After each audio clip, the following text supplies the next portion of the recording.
All right, so my name is Larry Jaffe. You are in the Stone Age Bakery and Cafe. Can we turn the music It's supposed to be off. Alexa. Alexa, No, wait a sec, I'll get it. cancel.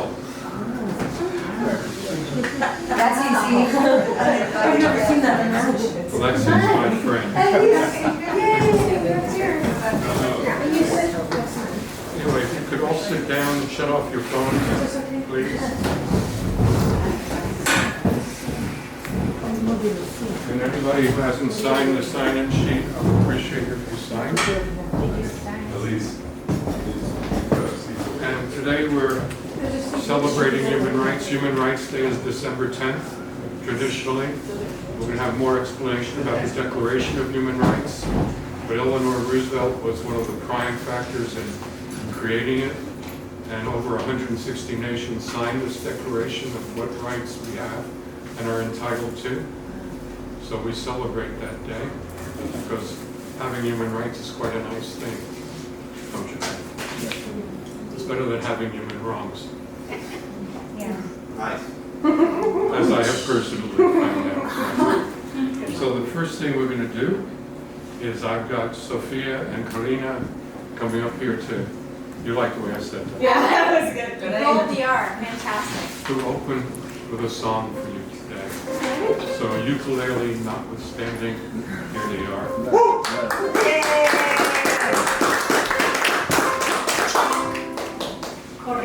Corina's Corina. Corina. I'm for it. Alright, it's a little medley we did. Just something, lively mood.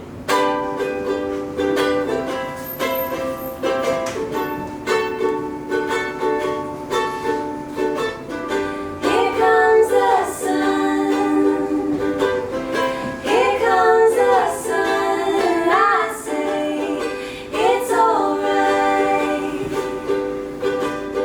Little darling, it's been a long, cold, lonely winter.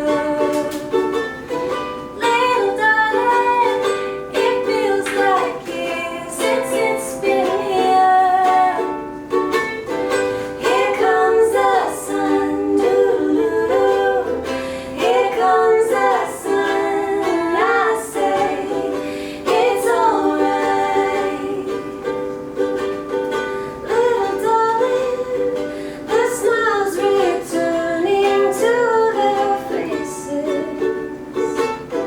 Little darling, it seems like years since it's been here. Here comes the sun, doo-doo-doo. Here comes the sun, I say it's alright.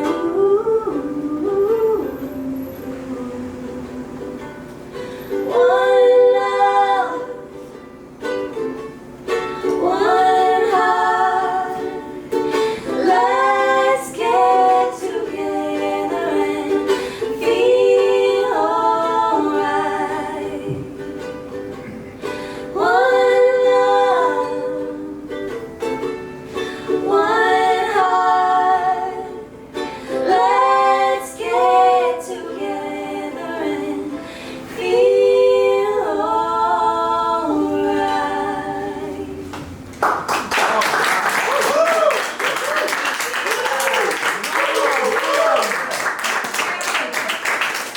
Thank you, Karina and Sophia. Very good. That's a good way to open up our reading today. So this is going to be part of a series of the great Coffee House Poetry Revival. It's a good thing to do. The one thing we don't have is the espresso machine going. That should be in your favor. But I think I can get enough of you to go. Yeah. Necessary. You want to try it? No.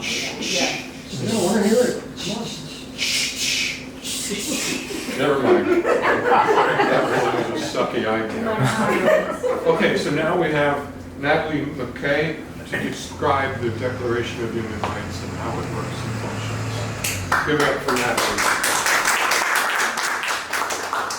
So, well, hi, I'm Natalie, and today I'll be talking talking to you about human rights. So, the Declaration of Human Rights was made on December of 1948. Now, this is a very important document, drafted by Eleanor Roosevelt herself. She declared these rights as the rights that everyone in the entire world should have, officially stating the birth of the Universal Declaration of Human Rights. Now, if everyone knew about their rights, the world would be a great place. But sadly, that's not the case. We have the right to food and shelter, and yet 16,000 children die of starvation every day. 1 every 5 seconds. That's very sad. And if we have the right to an education, why are almost 1 billion adults unable to read? And if we have the freedom of speech, why are thousands of people in prison for speaking their mind? These are all really big issues, and they happen everywhere, whether it be in front of you, or in front of someone else, or in front of a whole organization. It's almost impossible to stop. But those who fight against these issues, they aren't superheroes, but people like you and me, free-thinking individuals that refuse to be silenced about these issues around the world, who realize that human rights aren't a history lesson or words on paper, but a choice that we make every day as human beings. So, with that being said, what can you do to make a change? Thank you.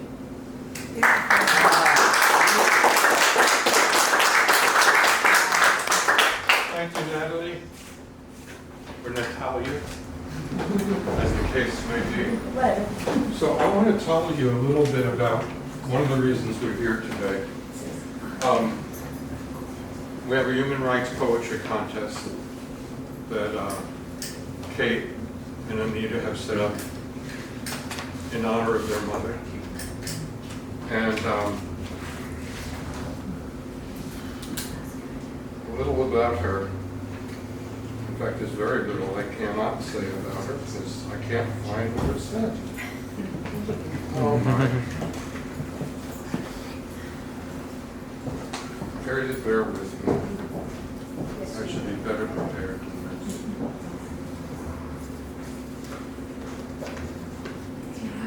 Long live paper. Yeah, don't even go there.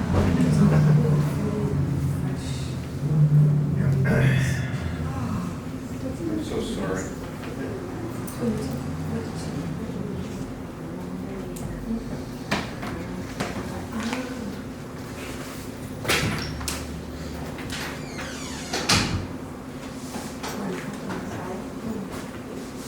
Okay, here we go. So this is in honor of Anita McAndrews. She was a writer, a poet, and a journalist. And she worked a lot in Central America, and her whole purpose was to bridge understanding between people of different cultures. Her passion was human interests and human rights. I've been working in human rights for almost my whole life. I specialized in human trafficking, which is one of the most deplorable crimes against humanity today. I'll go into more about that later. So this honoring of Anita aligns with my very core of my beingness. And the contest was established in 2006 and has thrived through all kinds of adversity, lack of location to do readings in, and we're really excited that we're able to have this here today at the Stone Age Bakery. We want poets to really get out there and take the word of human rights and really promote it, write about it, and make people aware of their human rights and how important it is worldwide. God, I hate when I have to read things. Anita McAndrews was an incredible being. She saw things before they happened. She was able to embrace human rights before it was a good fad and something to do. She was a forerunner. She was out there. It's much better when I just extemporaneously say this stuff. And we honor her today with this contest. It's 9 years, right? It's an incredible gesture. And we have a couple of poets that won the award. And we're going to read the winning poem today. But before we do that, we're going to do a little neat thing about the Declaration of Human Rights. I'm going to pass these out. And you're going to have to share.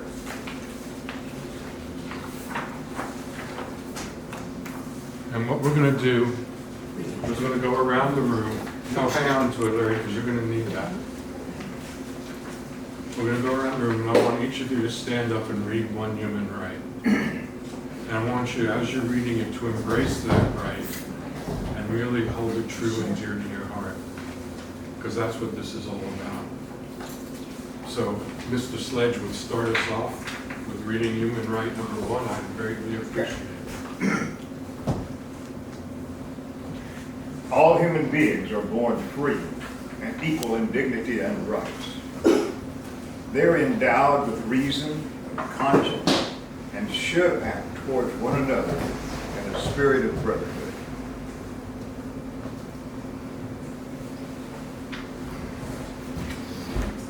I can't see that much. Can I read it? Can I have you read the second one? Okay. Stand up, please.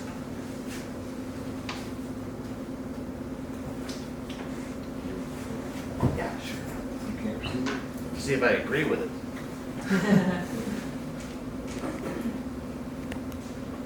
Okay. Article 2. Everyone is entitled to all the rights and freedoms set forth in this declaration without distinction of any kind, such as race, color, sex, language, religion, political or other opinion, national or social origin, property, birth, or other status. Furthermore, no distinction shall be made on the basis of political jurisdiction or international status of the country or territory to which a person belongs, whether it be independent, trust, non-self-governing, or under any other limitation of sovereignty. Different types of governments. Thank you. Everyone has the right to life, liberty, and security of person. Thank you. So I have one to You want to pass it back? Oh, great idea.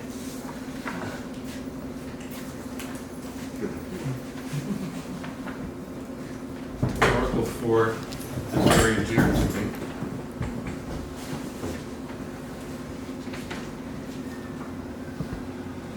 Yep. No, 4. No one shall be held in slavery or servitude. Slavery and the slave trade shall be prohibited in all their forms. Excellent.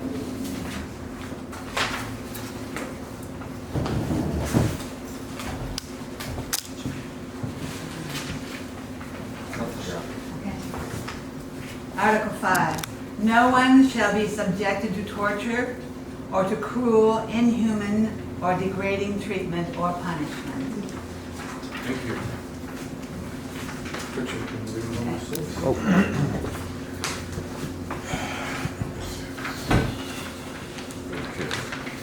Article 6. Everyone has the right to recognition everywhere as a person before the law.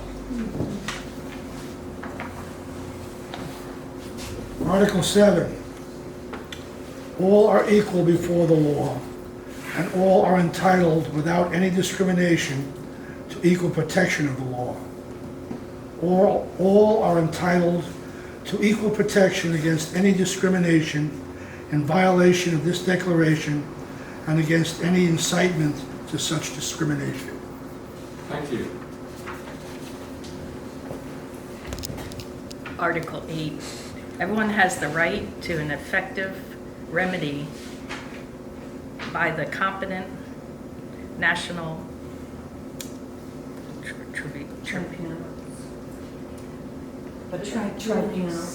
that for acts violating the fundamental rights granted him by the Constitution or by law. Article 9, no one shall be subjected to arbitrary arrest, detention, or exile. Article 10, everyone is entitled in full equality to a fair and public hearing by an independent and impartial tribunal in the determination of his rights and obligations and of any criminal charge against him.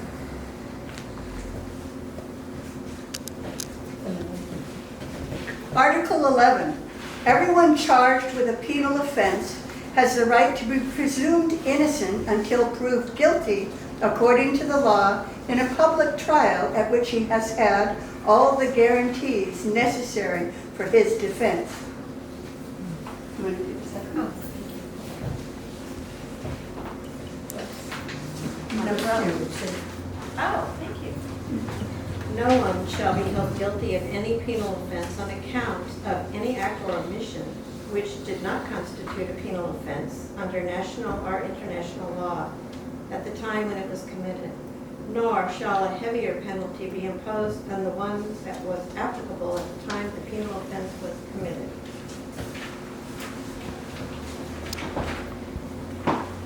Article 12. No one shall be subjected to arbitrary interference with his privacy, family, home, or correspondence, nor to attacks upon his honor and reputation. Everyone has the right to protection of the law against such interference or attacks. Article 14. Everyone has the right to seek and to enjoy in other countries asylum from prosecution.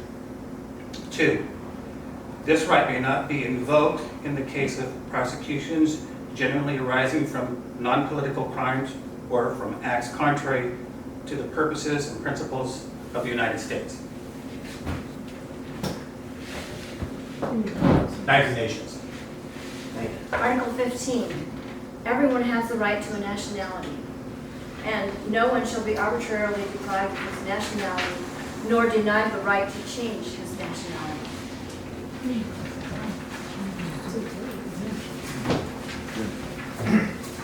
Article 16. Men and women of full age without any limitation due to race, nationality, or religion have the right to marry and to found a family. They are entitled to equal rights as to marriage, during marriage, and its dissolution. 2. Marriage shall be entered into only with the free and full consent of the intending spouses. 3. The family is the natural and fundamental group, unit of society, and is entitled to protection by society and the state. Thank you. I'm going to read the rest of them. Okay. Keep things rolling along.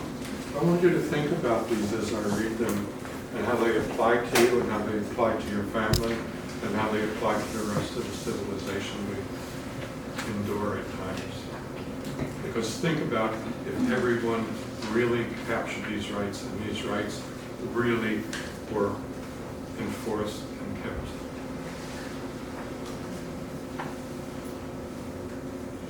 Article 17. Everyone has the right to own property alone as well as in association with others. No one shall be arbitrarily deprived of his property. Does that make sense? Mm-hmm. Article 18. Everyone has the right to freedom of thought, conscience, and religion. This right includes freedom to change his religion or belief, and freedom, either alone or in community with others, and in public or private, to manifest his religion or being or belief in teaching, practice, worship, and observation and observance. Article 19, everyone has the right to freedom of opinion and expression. This right includes freedom to hold opinions without interference and to seek, receive, and impart information and ideas through any media and regardless of frontiers. Can you feel that? Sort of what we're doing here today. Article 20, everyone has the right to freedom of peaceful assembly and association. No one may be compelled to belong to an association. Article 21, everyone has the right to take part in the government of his country, directly or through freely chosen representatives. Everyone has the right to equal access to public service in his country. The will of the people shall be the basis of the authority of government. This will shall be expressed in periodic and genuine elections, which shall, by universal and equal suffrage, and shall be held by secret vote or by equivalent free voting procedures. Think about that for next year. Article 22. Everyone, as a member of society, has the right to social security and is entitled to realization through national effort and international cooperation and in accordance with the organization and resources of each state of the economic, social, and cultural rights indispensable for his dignity and the free development of his personality. Think of that last line. Indispensable for his dignity and free development of his personality. Isn't that incredible? Article 23. Everyone has the right to work, to free choice of employment, to just and favorable conditions of work, and to protection against unemployment. Everyone, without any discrimination, has the right to equal pay for equal work. Everyone who works has the right to just and favorable remuneration, ensuring for himself and his family an existence worthy of human dignity and supplemented, if necessary, by other means of social protection. 4, everyone has the right to form and to join trade unions for the protection of his interests. This was written in 1948. Article 24. Everyone has the right to rest and leisure. Boy, I would like to have that. Are you sure that? But they didn't take the neighbor's life into consideration, including reasonable limitation of working hours and periodic holidays with pay. Wow. Article 25. Everyone has the right to a standard of living adequate for the health and well-being of himself and his family, including food, clothing, housing, and medical care, and necessary social services, and the right to security in the event of unemployment, sickness, disability, widowhood, old age, or other lack of livelihood in circumstances beyond his control.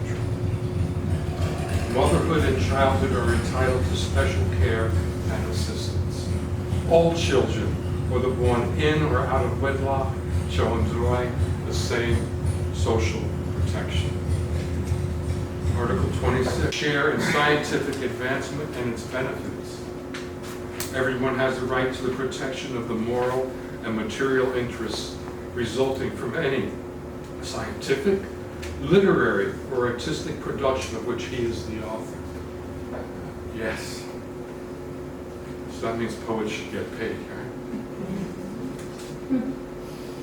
Everyone has the right to the protection of the moral and material interests resulting from any scientific, literary, or artistic production of which he is the author. Article 28. Everyone is entitled to a social and international order in which the rights and freedoms set forth in this declaration can be fully realized. Article 29. Everyone has duties to the community, in which alone the free and full development of his personality is possible. In the exercise of his rights and freedoms, everyone shall be subject only to such limitations as are determined by law, solely for the purpose of securing due recognition and respect for the rights and freedoms of others, and of meeting the just requirements of morality, public order, and the general welfare in a democratic society. 3. These rights and freedoms may in no case be exercised contrary to the purposes and principles of the United Nations. Now, would the United Nations be applying this on a daily basis? This would be a far different world. Article 30, and this is the total give me. Nothing in this declaration may be interpreted as implying for any state, group, or person any right to engage in any activity, to perform any act aimed at the destruction of any of the rights and freedoms set forth. Period. Amen. Eleanor Roosevelt.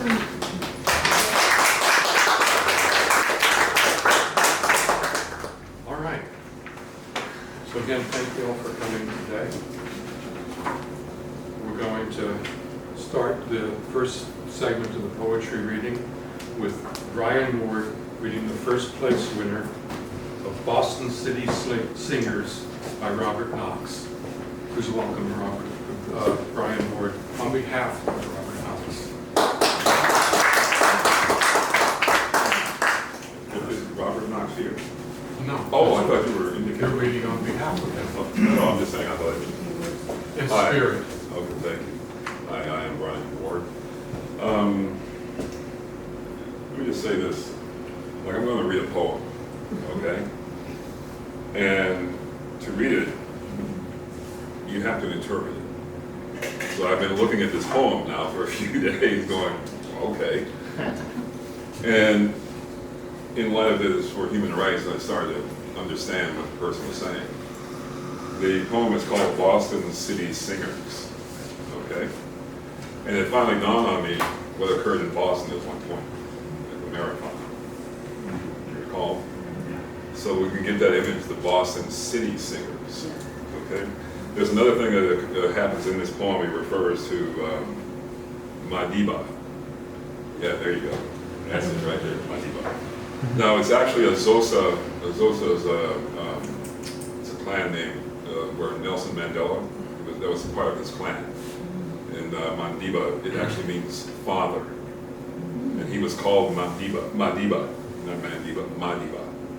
And it actually loosely translates into father of the nation. Okay? So, Boston City Singers. You unsettle my soul. Sing to the pain in my limbs and loose the ice in my heart. Make them hear you. This old white building enclosing the songs of a life that would make of earth a heaven if we let it, will we let it? Tell me, where is Madiba? We have not seen it. Spirit does not die. It gets to the bones, wakes the thing that tingles as if striking a gong, calling to worship the birds of the tree. The trees with their upswelling branches and leafing once again. Songs to clear the air. Stir blood and make the sap run in spaces, slow and gloom-ridden like the clay toes of the stumbling tyrant. The songs of children raise the soul in old flesh. Boston City Singers.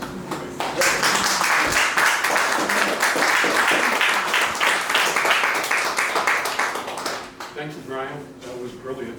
Thanks, sir. All right, and now for the second place winner, Sonnet 415 by E. Baker will be read by Kathy Jackson. So please welcome Kathy.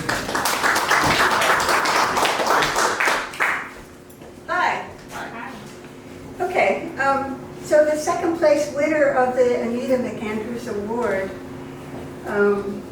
E. Baker, is an editor, writer, and award-winning poet. Miss Baker has written a poem about an area of history that I never knew about before. And I imagine maybe you don't either. She has submitted, along with her poem, a short footnote about this, and as it will set the broader stage of what is an intensely personal viewpoint, I'm going to read it first. It's May 31st, 1921. The start of the terrorist assault called the Black Wall Street Massacre in Tulsa, Oklahoma. It's one of the largest civil terrorist attacks in U.S. history, with over 300 African Americans killed. African American families, their Greenwood town, their livelihood ruined, made homeless, generational wealth lost, replaced with economic disparity. More than 1,400 homes and businesses were burned, and nearly 10,000 people were left homeless, and it was covered up and the dead hidden in a mass grave for over 70 years. Sonnet 415, Father, my baby. She picks the prettiest shoebox she has. Days like this of putting your love to rest do so hurt. Her eyes stay blind with tears. Her heart's too hurt to beat, she thinks, yet it carries on as she must. Then she hears shouts, hollering, news. Get out of your house now! Just leave, take no time to pack. They're dropping fireballs on our rooftops. Get out, now!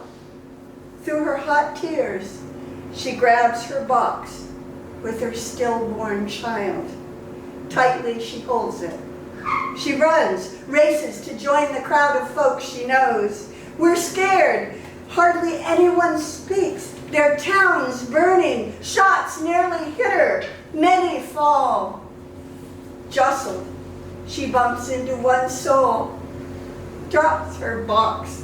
She cries, "Ah, Father, my baby!"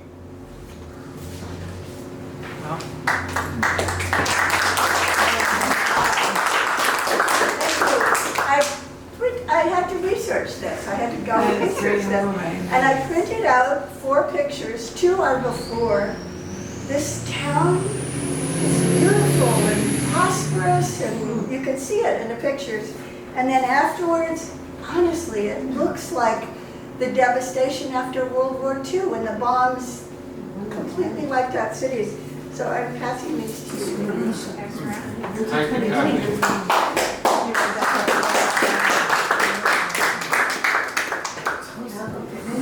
That was emotional. That was very intense, Kathy. Thank you. All right, so now we'll go to the next part of our program, which is the introduction to the Renee Duke Youth for Human Rights Poetry Contest. And Renee Duke was a very good friend of mine. I knew her for many, many years. And her granddaughter will introduce the program to you. Katie?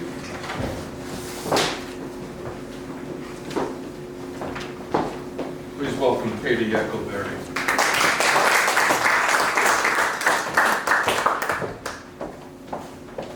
Hi everyone.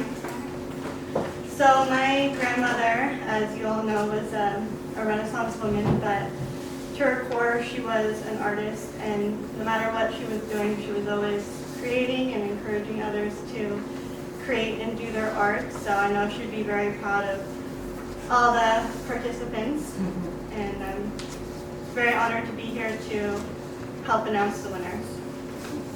So I think we have, am I going to introduce them? If you like, sure. Okay. So we're going to have Brian Ward come back up, Kathy Jackson is going to come back up here and be the first place winner. The right to be nice.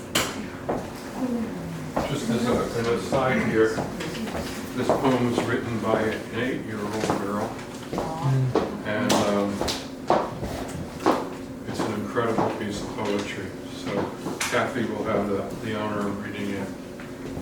behalf of Phoenix, Chloe, Rose, McFadden. Larry.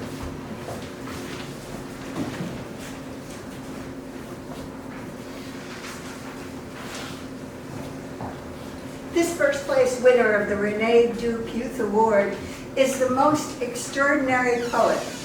As Larry has said, it's Miss Phoenix Chloe Rose McFadden. She is 8 years old and she goes to 3rd grade at the Crockett Elementary School in San Marcos, Texas. Crockett, Davy Crockett. She is the granddaughter of our very own Stasi McFadden. And boy, oh boy, is she a chip off the old block. Talented, funny, perceptive, and an incredible communicator. She's written about human rights, and here's what she picked. The right to be nice. Oh. People on the streets, all shapes, sizes, colors, and beliefs. You can't judge a book by its cover. You can't judge a person by his color. You have to treat others the way you want to be treated. Stand up for others, like sisters, brothers, and mothers. Don't be a bully, be a buddy. Leading by example means being nice, but not mean. Like my friend Haley won't let me go hungry when I forgot my lunch money. She shares her lunch with me. Can you tell from that clue what is her color or her personality?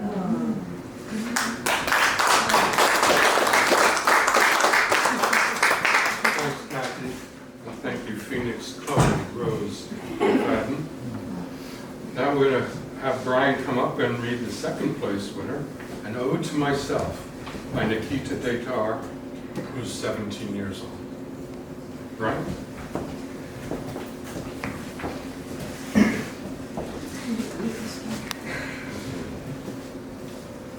An ode to myself. I never felt an obligation to be Indian, to defend my ethnicity. The sinking feeling at the bottom of my stomach urging me to defend my background was non-existent. I was aware of my parents were Indian. It is apparent in the way they hold themselves, woven into the occasional mispronounced word. Leaving her country wasn't easy for my mother. I still find her searching for it in foreign films and the international foods at Costco, yet I was different. I was American. I had rich, thick, black hair. Let me start over. I listened to Taylor Swift and the newest playlists. I went to parties with my white friends. I cheered and whooped like the rest of my classmates at local football games. My friends consistently referred to me as the whitest brown person, and I wore that label with pride. Hopefully it would someday seep into my genes, tell my skin that it was incorrect. And I've never said these words out loud. I didn't so much regret my heritage as I ignored it. My hair isn't black anymore. Caramel brown highlights. Why should I carry the weight of 100 years of history on already heavy shoulders, especially if it was not mine? Let me start over. An ode to my grandmother. I am the first woman in my lineage with the complete freedom to choose to paint her future whichever way I desire, and say what is on my mind at any moment in time without the whip and pain of the lash. There are thousands of firsts that I am thankful for. My mother and her mother's mother were not allowed the privilege of freedom. Such an honor. To be the first in her family who gets to taste her desires. No wonder I am craving to fill up on this life. I have generations of empty stomachs to fill up for. The grandmothers in the afterlife must be engulfed with laughter, seated around a mud stove, sipping sweet glasses of steamy milk masala chai. How wild it must be for them to see one of their own living so boldly. Let me start over. An ode to families like mine. Perhaps we are all immigrants, constantly trading one home for another. We leave the womb for first air, then to the hustling city from the suburbs in search of a better life. Some of us just happen to leave entire countries. Let me start over. An ode to women. I stand on the tallest mountain on the shoulders of the women before me thinking, what can I do to surpass the highest altitude so the women following me can leap farther? I call this an ode, but was too afraid to show anyone. Start over, and perhaps there will be a world where I am able to love myself. An ode to myself. Let me start over.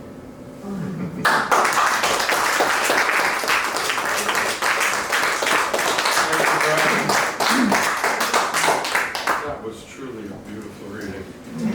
That was interesting. Okay, a lot of emotion.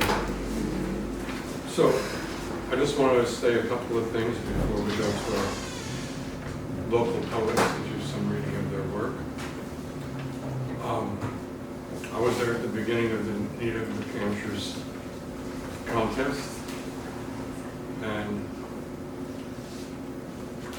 the more I've learned about Anita and her wonderful progeny that sits in our audience today, the more I think about how this woman really embraced something before it became a fad to do so, or a trend. She had a vision that she stood up, and for a woman standing up back then, it took a lot of guts.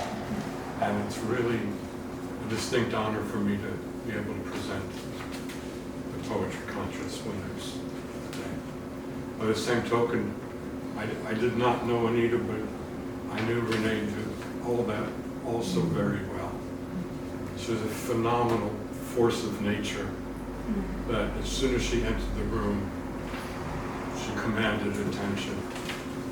She was tall, statuesque, and a wonderful person. Again, it's an honor for me to be here with the contest winners. So I thank you all for coming today. We're going to start off our open reading with a man who actually won the contest years ago, Mr. L.P. Sledge.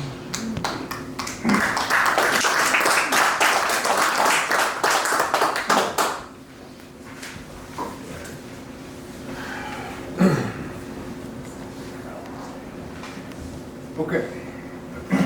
This poem is called You Can't Keep Me Prisoner. I'm a child at one with the universe. I'm a song, a poem, a living thing. I care not what you do to me, for I am forever. You cannot contain a song, a poem, a spirit, with your bars, with your fears, with your threats of reprisal.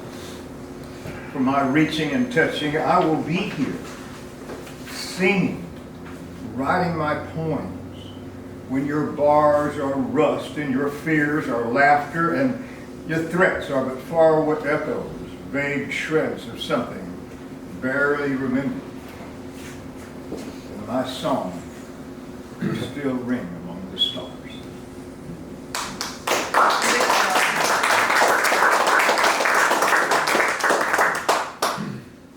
Thank you, L.D. Good to have you in the house. I have more. Get a chance to read them. All right, we're just going to give everybody opportunity first. So, a poem, and then relax. So the next poem I wanted to just, had actually been a customer of mine for almost since we opened up. Comes in every morning. I know exactly what he's going to order. He gets it delivered to him without saying a word. So I want to introduce Mr. Larry Berube. Did I pronounce that correct? Close enough. Peru? Verbiage. Berube. Well, that's what I thought I said. He has written some incredible poetry, and I've enjoyed his company on many a lonely morning when there was just me and the weather outside. So please welcome Larry.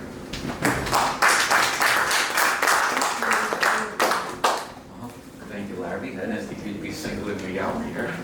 I love signaling you. It's human rights. That's women's rights, too, right? I don't mean to joke.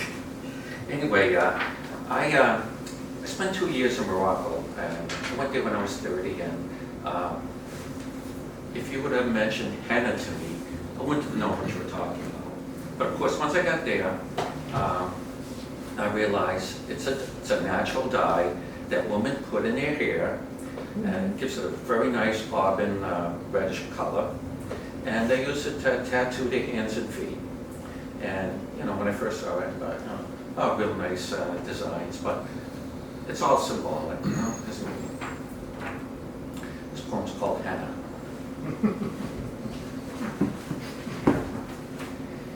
At midday, in a land under the crescent, I escaped the desert heat in a cool mud brick hut where I sit on a worn carpet that covers the smooth dirt floor, and have my dusty hands washed with rose water by my host, who serves me sweet mint tea, the liqueur of Arab hospitality, and gets a humble reward listening to my war stories.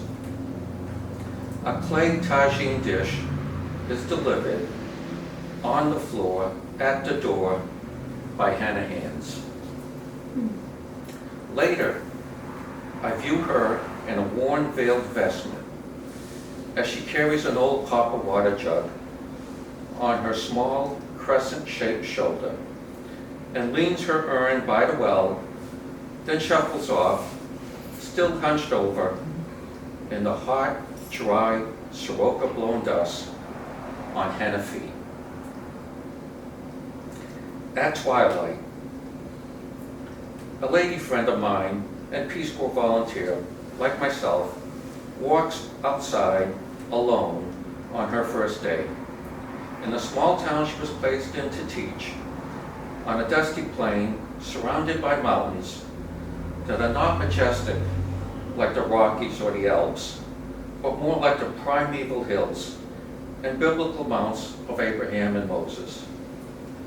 Unfortunately, her nearest male relative escort is 5,000 miles away, and when she returns, I'm not going to say the word, is written on her old wooden door in beautiful flowing Arabic calligraphy with its elegant sweeping curves and loops. Nevertheless, she stays and serves and is befriended by veiled village women who put henna in her hair and tattoo it on her hands and feet, gifting her with luck and happiness, as well as protection against the darker forces of life. Wow.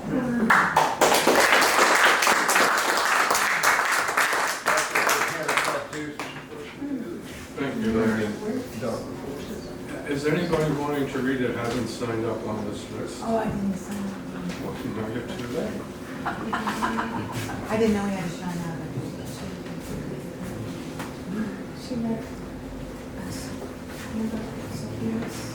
All right, our next poet runs a monthly poetry workshop at the library. Please welcome Richard Moran. Give him a warm hand.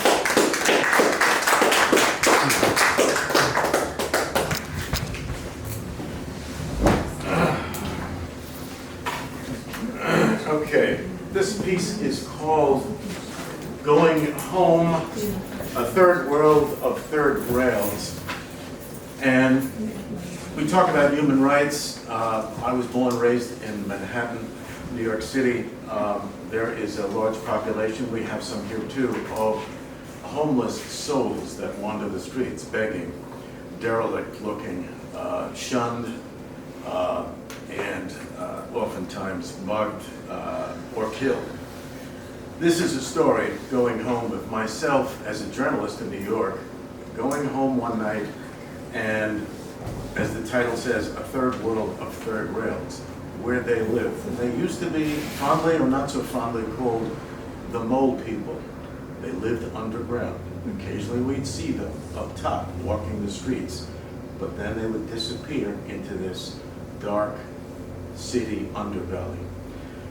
And the epigram underneath, for all combat veterans and all wars wounded in mind, heart, and body. And to me, when I read Dante's Inferno, he says, and I put it into the poem as an epigram as well, through me you go into a city of weeping, through me you go into eternal pain, through me you go amongst the lost people.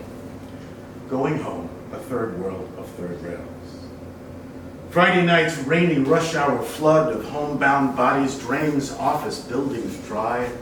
Waves of workers splash onto city sidewalks, dodging buses, cabs, and double-parked delivery trucks. Piloting water-soaked streets, arms swinging wide, paddling air, blocking wind and rain, with briefcase, umbrella, or magazine. Flushing down stairways, human waterfalls spilling into city subways. Finding derelicts asleep on benches, under shrouds of yesterday's news, whose clothes reek of puddles beneath their feet. Nearby, sour-looking sentries behind bulletproof glass, with a card dealer's dexterity, scoop money in with one hand, pump tokens out with the other. I pocket all but one and drop it in the slot. By rote, my stomach pushes me through a turnstile of brawny, blistered wood, emptying onto an escalator with its tank-like tracks, unforgiving jaws, and easy trip and falls. I'm surrounded by tight tunneled walls, like a swollen throat swallowing a too large mouthful of meat, sides riddled with gang names, phone numbers, and slogans of hate. Follow me down into a world of concrete, wood, and fluorescent light, where scruffy, bearded, cigar-chewing men work newsstands of greenish wood, surrounded by a carnival of carousels, where rotating pretzels warm and wait for a cool mustard coat to comfort their browning tans and salty taste, where corn dogs revolve in buttery jackets of fat, broadcasting a greasy, beefy scent floating high above the fray, where white-skinned kernels of corn pop and tan and pop and tan under ultra-bright light, where double-wide boxers' hands rhythmically slide golden fries into tiny cardboard boats and cool ketchup baths, where candy, combs, and condoms reside in vending machines, waists strapped to iron pillars and bands of stainless steel, where lost change and wrong choices shape the scars of impatience into foot-shaped dents and broken mirrors. Suddenly at the top of the stairs, gravel crushing sounds scrape concrete. Finally a man glides by, head at the waist of other men. Finger-length pegs help project him toward the stair rail. He jumps up, his right hand grabs a rung. He hangs in midair. A barrel-chested man with sleeve-ripping biceps, but no legs. A leather bag attached to his stomach somehow holds in his guts. He grabs a singular skate from the floor, shoves it inside the pocket of his fatigue jacket, and swings like a monkey, hand over hand, rung, to the bottom of the stairs. He places the skate on the floor, lifts himself up like a two-handed crane, torso to skate, like those circus freaks that made me sick as a child, but had to watch. Moving into the light, pinned to his lapel, a purple heart shines. His jacket surrenders a small tin cup. Before he can speak, my no is loud and preemptive. I turn away. I can't stand looking at him, yet I can't stop. I ask myself those natural biological questions. What half a man can or can't do. He smiles as he passes, I continue to look his way. He works the crowd, begging his way toward the other end of the platform. Men in three-piece suits stare from behind newspapers. Mothers turn children's heads away. Teens stare with curiosity. Old women wipe tears away. No one talks. Looks of it could have been me mark the faces of most men. Coins ding inside his cup as he passes the crowd with a slow, methodical maneuver of polling, panhandling, polling. High-pitched squeals signal the downtown local crawling into the station, wheel after screeching wheel. Its faded olive green body almost entirely tattooed with red, white, and black graffiti. The conductor's blue-capped head pops out from a middle car window. We anxiously push inside almost as one. Standing room only, dodging briefcases, umbrellas, and shopping bags. Getting close to the car's one open window, reaching on tiptoe, I share a sweaty overhead strap, praying for a breeze. My head wedged in one direction by a crowd of rain-soaked heads, faces across the platform to the downtown express side. His poles advance and retract, pushing along, slower now, stopping at the edge of the platform, holding onto a stair rail, swinging down out of sight into the tunnel. A world in which he and others live between stations in perpetual night, where a speeding train, a cheap bottle of wine, or a filthy syringe can kill, for some perhaps a welcome death. Although I can't see beneath the platform, his physical limitations must force an epic struggle between walkway and rail. Unsteady in a place of cardboard homes, desperate souls, and electrified tracks. A third world of third rails. The local slowly swallows car after car into the hollow mouth of the tunnel ahead. Both of us going in opposite directions. Both of us going home. He in his world, I in mine. The train exits the tunnel, arrives into a world of night lights. Finally, the train stopped. The local moves slowly past buildings, street lamps, and people hurrying home. I think of sacrifice and the nobility of service. Clearing my throat several times, I get up, turn from the others, walk between subway cars and look up. Stars are brightest now. Shame waters my eyes. Thank you.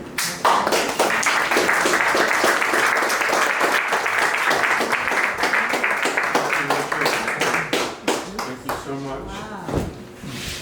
Okay, we're going to continue right along. I don't know the next couple of poets, but we'll find out a lot more about them when they're up here doing their work. Thomas McGann, if you'd be so kind. I think he's kind. Give a warm welcome to Mr. McGann.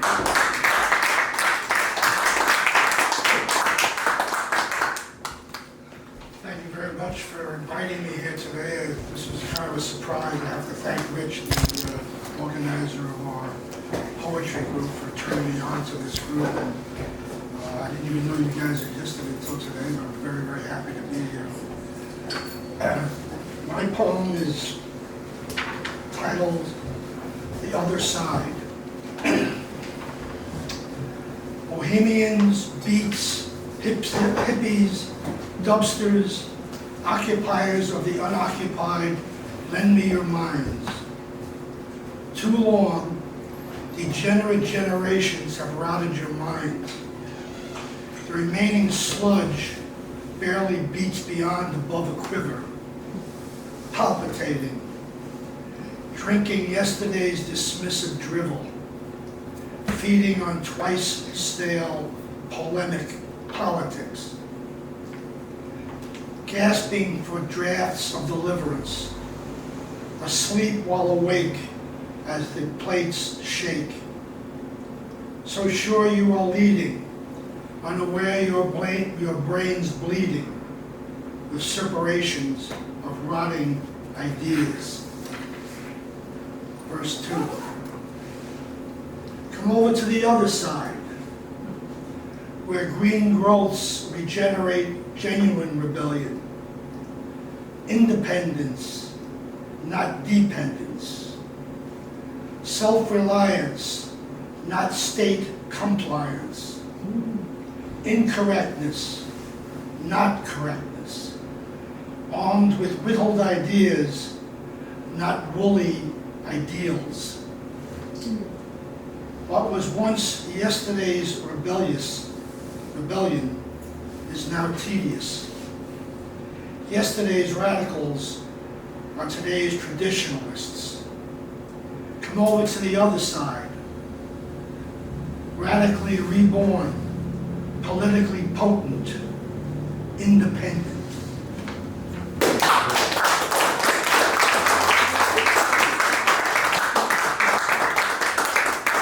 Thank you very much, Thomas. That was excellent. Please welcome our next poet, who's I've known for billions of years probably, Elise Van Buren. I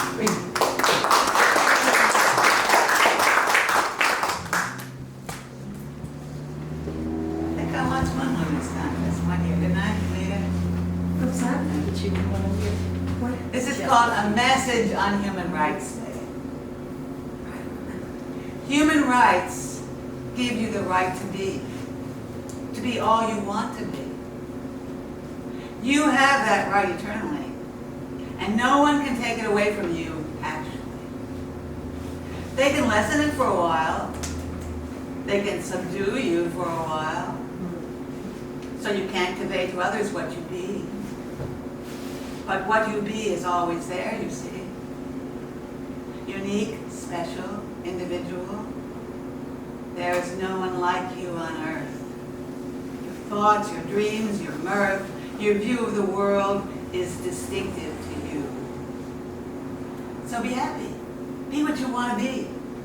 It doesn't matter if it's up on a marquee. Create today, tomorrow, without delay, a poem, a painting, a ballet. Create as only you can create in your way. It is your human right. And it is my delight to wish you the joy of fulfilling that right this very day in every way.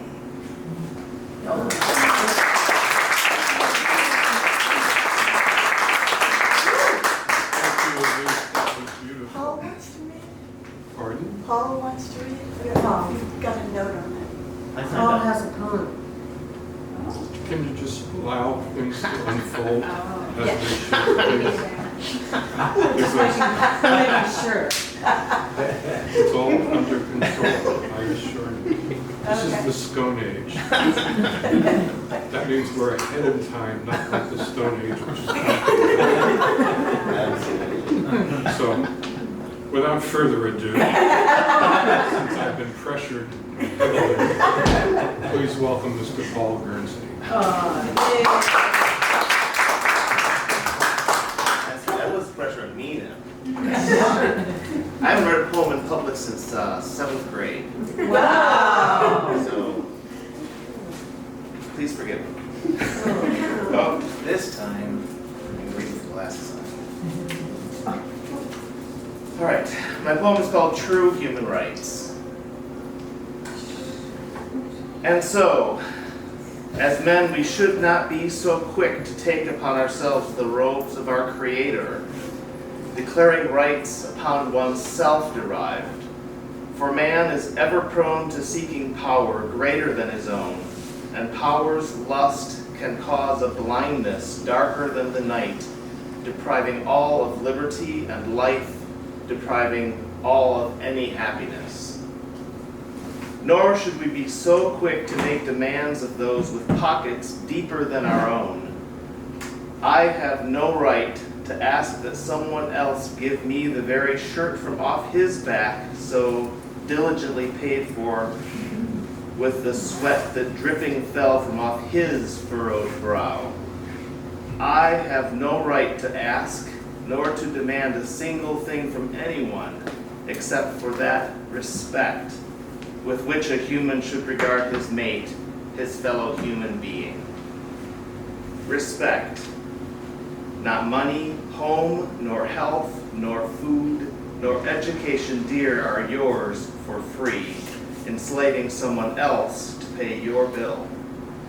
Your human rights do end precisely where the knot that binds my purse strings tightly starts. But when the help is volunteered and free from forceful seizure by the well-heeled state, unburdening the yoke of human strife, one's own responsibility to bear, then human rights convert to humankind.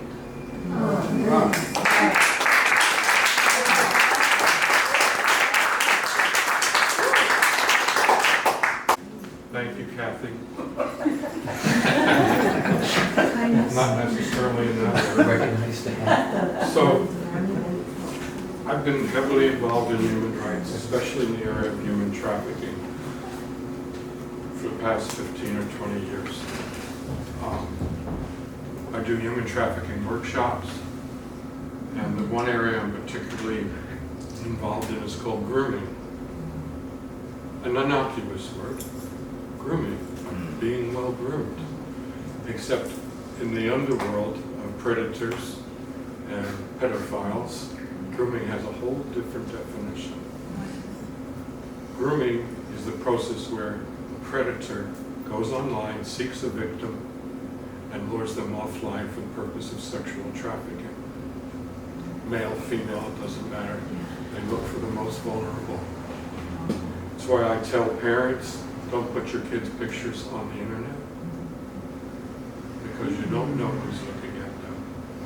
And it isn't from a paranoid viewpoint, it's just from a safe precaution viewpoint. So I do these workshops.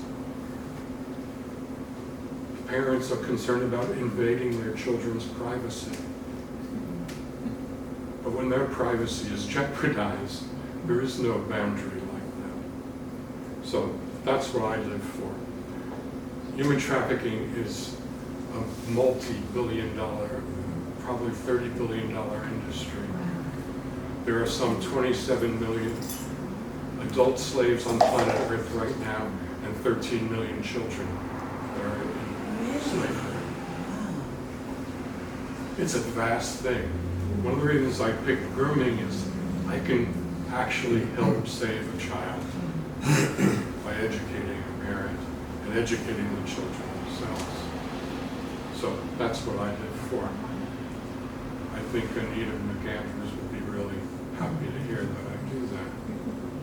I know Renee would kick my butt a couple of times, but that's Renee. So, what I'm going to read to you is from a book I wrote called One Child Sold.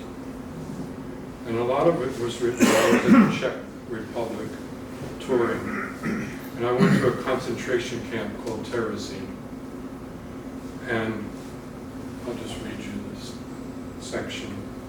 Terezín was a showplace concentration camp, as if such a concept could even be conceived of, but indeed that's what it was. The Nazis took the distinguished members of the Red Cross to show them the Führer's gift to the Jews. It was a model ghetto and concentration camp with many artists, writers, musicians, actors, and Jewish intelligentsia sent there. I went to Terezín in May 2006. Interesting date.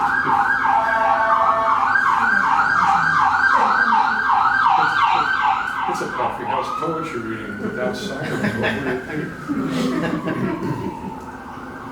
I labor on this manuscript with visions of hell still visiting. I do not know how a civilization can manifest itself out of these ashes. Nevertheless, I want to offer some hope to the world. Volumes and volumes have been written about the Holocaust, and there is stagnation in writing about death. Then there are those who claim the Holocaust did not exist. They have not walked these trembling halls as I have, where the soul is so depleted even after half a century. I visited evil today. Evil that lingers in the land and is nurtured by their automated hate. The concentration camp at Terezín, although a memorial to those that suffered, suffers. The air lacks oxygen. If we did not need a reminder of the Holocaust and the inhumanity it brings forth, I would recommend nuking the entire town. The pain is embedded into the walls. This is not a nice place. It is not a holy place. But the miracle of Terezin is the art that does remain. The captives of Terezin fought death with art. And it is a living tribute to those beings that they could create under such conditions. Simply amazing. While walking through the museum in Terezin, they had a copy of a sign found in Belzec, which is where they sent some of the persons from Terezin. I refuse to write victims or prisoners or even dehumanize them any further what took place there. Belzec was one of the several extermination camps. It ran from the undressing barracks directly to the gas chambers. The sign hanging on the wall in the Museum of Terezin, even though it is from Belzec. This was right after reading the directive for the destruction of all Jews from May 1942. Even as I write this, tears drip down my face. The sign read as follows: "Attention! Completely undress. Hold on to money, valuables, and identification cards until turning them into the window."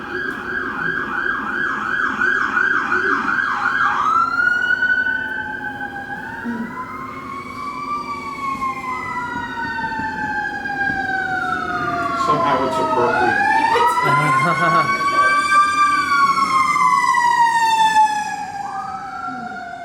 Start that paragraph again. Attention, completely undress. Hold on to money, valuables, and identification cards until turning them into the window. Shoes must be tied in pairs and left at the designated location. Then go and dress to the spa and inhalation. Words have simply left me. If you ever wonder why I do what I do and have dedicated my life to human rights, just read this sign once again. Sidebar. I stripped naked and took the hottest and coldest of showers after I got to my flat. I immediately put everything I was wearing into the wash. I would have burned these clothes so hard as the stench I feel permeated them in the camp. One of the books I picked up in Terezin was entitled, "I Never Saw Another Butterfly," written and illustrated by the children of Terezin. It is a magnificent volume and should be read by everyone. More than 15,000 children were sent to this camp. Less than 100 survived. This book is dedicated to the children of Terezin. I said before that I wanted to give hope because where there is life, there is hope. I composed this book with fingers that touched the walls, the gates, and the poor souls who suffered there. I will not let them be forgotten. I will write of their love and passion. I will work with my friends to prevent it from happening again.